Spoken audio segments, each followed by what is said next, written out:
Aí antes da gente seguir, eu sei que vai ter comentários falando: Luiz, quem são as duas testemunhas?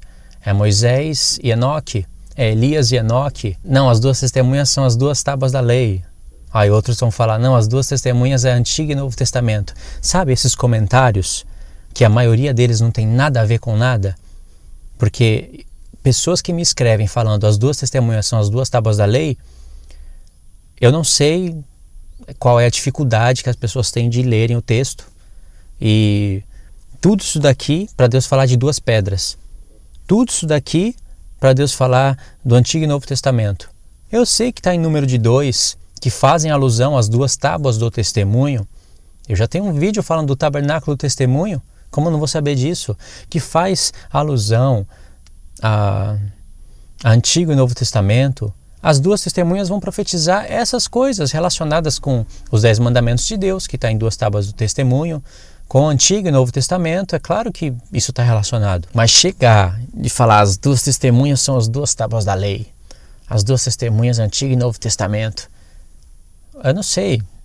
Deixa passar isso daí. Eu não vou ficar respondendo comentário assim.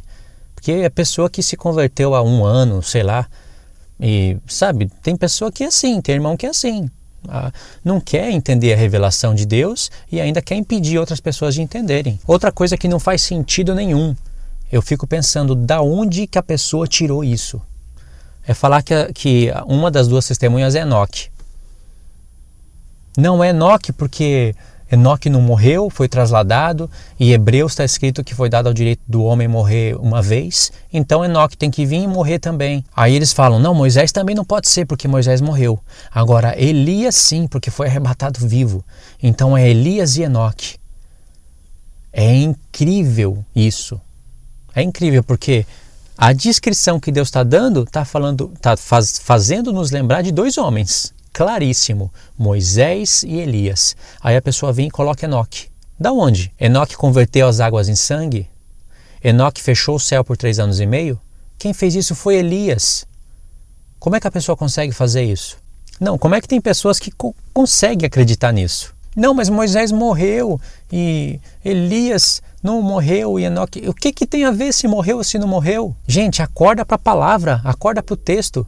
A descrição aqui é Moisés e Elias. E outra, não são 2 homens literais. O assunto das duas testemunhas não começou aqui. Começou em Zacarias, começou em Isaías. Para falar a verdade, começou no livro da lei o assunto de testemunhas. Isso é falta de ler profeta. Por isso que fica no escuro. Porque é falta de ler profeta. Por que eu vou colocar Enoque aqui? Porque o homem foi dado o direito de morrer uma só vez. Então Paulo errou quando ele fala que nem todos dormiremos, mas transformados seremos todos. Nem todos dormiremos, é morrer no Senhor Jesus. Tem pessoas que vão ser transformadas vivas, sem passar pela morte. E quando o escritor fala, ao homem foi dado o direito de morrer uma só vez, vindo depois disso o juízo, ele mesmo descreve no texto que tiveram pessoas que morreram 2 vezes. É difícil ler Hebreus 11 inteiro? Não pode ser tão difícil assim. E é preciso entender ainda por que o escritor de Hebreus está falando que ao homem foi dado o direito de morrer uma só vez, vindo depois disso o juízo. Da onde ele tirou essa ideia? Ele tirou essa ideia de Adão, por causa do pecado que está no homem. O homem recebe o direito de morrer, porque através do pecado entra a morte. É baseado nisso que o escritor escreve o que escreveu em Hebreus 11. Então aqui está falando de Moisés e Elias, a descrição é clara, só quem é cego que não quer enxergar. Moisés e Elias. Eu não vou ficar brigando se é Enoque ou não, só que eu posso ficar indignado, não posso? Eu posso ficar perplexo. Como a pessoa consegue fazer isso? A descrição é Moisés e Elias e não são 2 homens literais. Eu já vi pessoas falarem tudo isso que eu estou falando ao contrário, que são 2 homens literais, que é Elias e Enoque. Outras falam que é Moisés e Elias, segue o texto, né, nessa parte, mas falam que é literal. Aí elas, na explicação, seja um grupo, tanto um grupo como outro, na explicação elas escreveram assim: eles vão ficar mortos 3 dias e depois vão ressuscitar. Aí eu falei: 3 dias aonde? Eu estou vendo no texto 3 dias e meio. Se fosse só 3 dias, tudo bem, eu iria procurar conexão com alguma coisa. 4 dias, mas 3 dias e meio? Meio? Por que 3 dias e meio? Isso não é por acaso, irmãos. 3 dias e meio, olha a conexão aqui. Nesse mesmo contexto de Apocalipse 11 é que vai tocar a última trombeta. que em Apocalipse 10 o anjo falou, não haverá mais tempo, porque vai se cumprir os 3 tempos e meio de Daniel 7, de Daniel 12. É a metade da última semana, é o fim dos 42 meses que vai ser falado tanto aqui em Apocalipse 11, como em Apocalipse 13.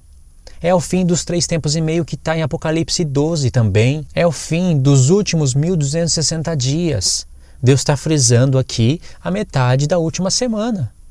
Quando fala que as 2 testemunhas ficam mortas por 3 dias e meio, além de não ser 2 homens literais, não são 3 dias e meio literais, porque isso não faria sentido. Agora faz sentido uma ressurreição depois de 3 dias e meio, sendo esses 3 dias e meio parte daqueles últimos 7 dias proféticos que ficaram para o final, a 70ª semana. Entendeu, irmãos? Esse vídeo não era para ficar tão complicado, tão grande, tão complexo, mas por causa dessas doutrinas, desses ensinos que já existem, eu tenho que limpar todo esse caminho para depois mostrar a interpretação correta. E olha que a minha interpretação, que não é minha, muitos irmãos têm essa interpretação. Essa interpretação pode vir com possíveis ajustes no final. Pode ser que essa interpretação seja mais coerente. Eu creio que é, porque eu conheço as outras, creio que essa é a mais conectada com tudo. Mas ainda assim, lá na frente pode ter irmãos que vão enxergar com mais detalhes. Vão ver, opa, Luiz, aqui essa parte aqui não é assim, é assado. Tem que ajustar aqui essa parte não é aqui, é aqui. Normal isso daí acontecer. E tem coisas aqui em Apocalipse 11 que eu ainda não entendo. Pode ser uma peça-chave que vai vir para mim. Sabe, tem uma coisa que mês passado eu não entendi, esse mês eu entendo claramente.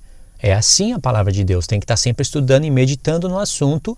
E você está compartilhando com outros irmãos que são interessados pelo mesmo assunto, porque nem todos os irmãos são interessados. Aí esses irmãos vão meditar e vão trazer possíveis teorias para você analisar, ver o que encaixa. Às vezes você vai passar algo para o irmão não sabia disso e vai falar, caramba, nossa, faz sentido.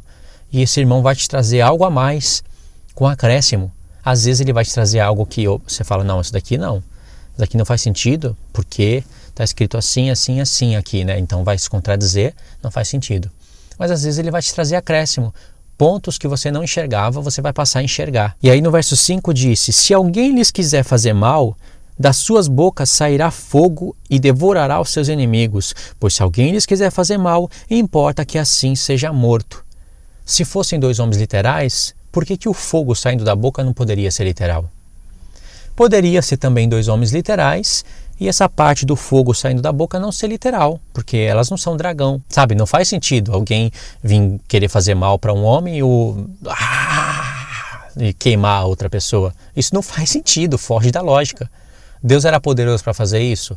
Ele é poderoso para fazer isso e muito mais que isso. Só que ele trabalha com sentido, com lógica. Você já imaginou quantas pessoas vão querer fazer mal para as 2 testemunhas? Disse que elas vão atormentar os habitantes da terra. Todo mundo vai querer fazer mal para elas. Elas vão sair queimando todo mundo com a boca? Com o fogo que sai da boca? Então aqui é necessário dos profetas. Sabe por quê? Porque as 2 testemunhas estarão profetizando no tempo do falso profeta. Você acha que o falso profeta não se levantou aqui? Eu sei que o falso profeta vai estar falando em Apocalipse 13, mas o Apocalipse 13 acrescentou detalhes no 12 e o 12 acrescenta detalhes no 11. É uma linha estabelecida, é uma cronologia. Tem sim, vai para o futuro, volta no passado, volta no presente. Deus trabalha assim, adicionando acréscimos, buscando contextos históricos, parte dos profetas. Então, irmãos, em profeta, como o profeta Jeremias, por exemplo, o profeta Jeremias profetizou contra os falsos profetas que estavam em Israel. Deus fala assim no profeta Jeremias, da terra se levanta o mal, são os falsos profetas. A palavra terra ali foi associada à terra de Israel e se levantou os falsos profetas. Deve ter alguma conexão com a besta que se levanta da terra, né? Só que ela tem 2 chifres. Chifres são reinos, então eu fico meio pensativo nessa parte. Mas a conexão é nítida.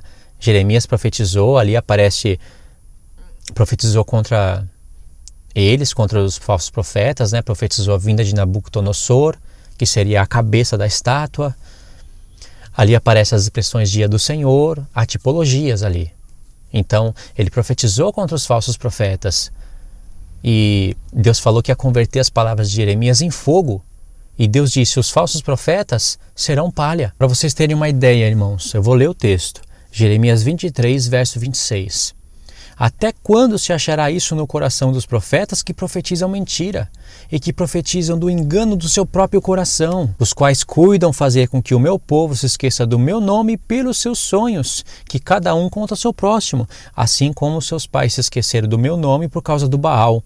O profeta que tem sonho, conte o sonho. Aquele que tem a minha palavra, fale fielmente a minha palavra. Que tem a palha com o trigo, diz o Senhor. Deus não negou que vai dar sonhos para os seus profetas. Isso está em Joel, promessa de Deus. Mas Deus também não negou que vai ter pessoas tendo sonhos do seu próprio coração, fazendo com que as pessoas se esqueçam do nome de Deus por causa dos seus sonhos, das suas adivinhações, que não tem a ver com a palavra. Por isso que Deus fala, o profeta que tem sonho, conte o sonho. Aquele que tem a minha palavra, fale fielmente a minha palavra. O que tem a palha com o trigo, diz o Senhor. Lembra das parábolas de Jesus? A palha, o trigo, o joio. Lembra de João Batista, quando ele fala disso? Aí logo após Deus ter falado de palha e trigo, ele falou assim, não é a minha palavra como fogo, diz o Senhor, e como um martelo que esmiuça a pedra? Verso 30. Portanto, eis que eu sou contra os falsos profetas, diz o Senhor, que torcem as minhas palavras, cada um ao seu próximo. Eis que eu sou contra os profetas, diz o Senhor, que usam da sua própria linguagem e dizem, ele disse. Eis que eu sou contra os profetas. Olha só quantas vezes Deus fala. Eis que eu sou contra os que profetizam sonhos mentirosos, diz o Senhor, e contam e fazem errar o meu povo com as suas mentiras e com a sua vã jactância. Pois eu não os enviei, nem lhes dei ordem, e eles não trazem proveito algum a este povo, diz o Senhor. Então Deus disse que a palavra dele é fogo.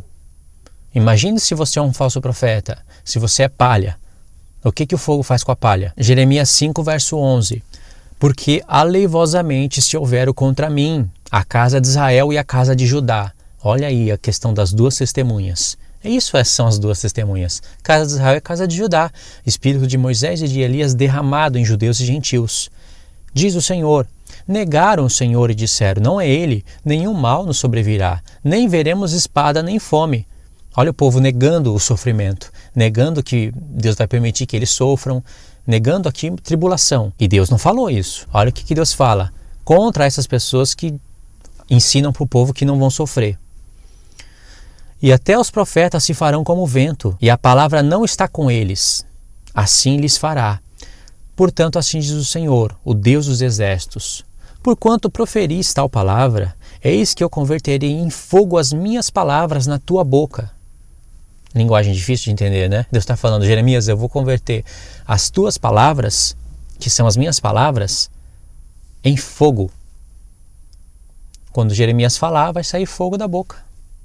E este povo em lenha, de modo que o fogo o consumirá. Está falando dos falsos profetas. Deu para entender? Então as duas testemunhas elas vão estar profetizando no tempo do falso profeta. Vão ser duas testemunhas, pessoas que têm a marca de Deus, o selo de Deus, profetizando, testemunhando contra o falso profeta, contra a meretriz, contra o anticristo.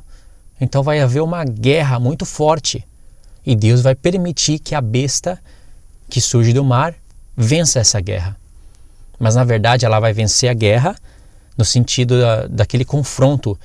E quando bater de frente, as duas testemunhas não vão negar o Senhor Jesus, então elas vão preferir morrer. Então quem vai estar vencendo essa batalha? Aparentemente vai ser a besta. Só que em Apocalipse 12, olha o que diz. Vê, o chifre pequeno venceu, fez guerra contra os santos e venceu. Daniel 7 e Apocalipse 13. Mas Apocalipse 12 diz, então ouvi uma grande voz do céu que dizia, agora é chegada a salvação e o poder e o reino do nosso Deus e a autoridade do seu Cristo, porque já foi lançado fora o acusador dos nossos irmãos, o qual diante do nosso Deus os acusava de dia e de noite. E eles o venceram pelo sangue do Cordeiro e pela palavra do seu testemunho. Eram testemunhas de Jesus, está vendo? E eram judeus e gentios. Se você conhece as duas casas de Israel, Efraim e Judá. E não amaram as suas vidas até a morte. Ou seja, quem venceu?